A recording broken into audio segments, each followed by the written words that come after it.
Today we have the runoff in the primary election for the Senate. This is on the Republican side. The Democrats have already selected their nominee. That's going to be State Rep James Tallarico.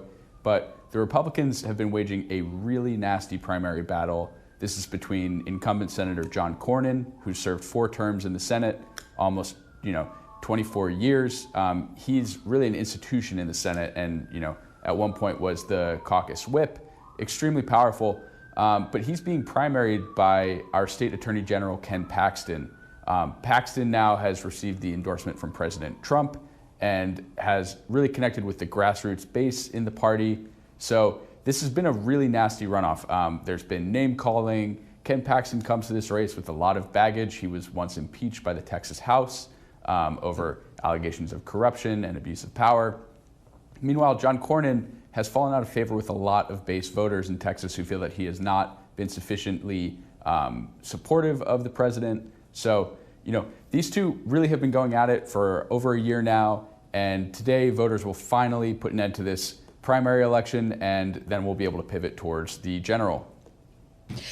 I know that there's been a lot of news about Texas redistricting. I believe they redrew a lot of their lines and apparently may have changed the outcome to some of these elections. Is that playing into any of this right now? Yeah, well, this is actually going to be a really helpful barometer for us to understand how big of an impact we can expect those redistricted maps to have in the partisan balance of power in Congress. So those maps were drawn to give the Republican Party at least 5 new seats in the House of Representatives, but those really relied on the shifts toward the Republican Party that we saw in the 2024 presidential election continuing to hold. So that was Hispanic voters on the border and some suburban voters who shifted towards the Republican Party after supporting Democrats in 2020. So, today, while those maps aren't in play, this is a statewide election. This is a test between 2 flanks in the Republican Party. John Cornyn is really representing the establishment and a lot of high dollar donors, while Ken Paxton has resonated more with the Trump base. So, we'll see which side wins out and which side has a stronger, base of support.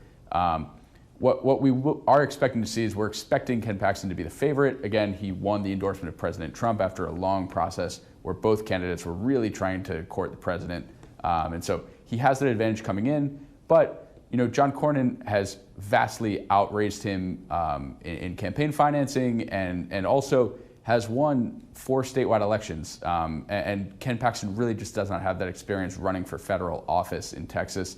Right. This is a huge state. We have a lot of expensive media markets. So that money is really important. And Ken Paxton has not demonstrated an ability to raise. Joe, you mentioned that President Trump has endorsed Mr. Paxton. What is the standing of President Trump amongst the Republican Party in Texas?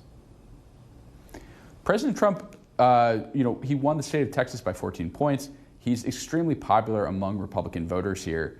But John Cornyn has made the point again and again that even though Trump did not endorse him, Cornyn has still been an ally for the president. He says often that he votes with President Trump 99% of the time.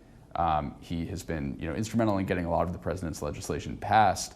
The issue, though, is that, like I said, a lot of the base voters feel that Cornyn's time has run its course in the Senate and that they're ready for fresh blood.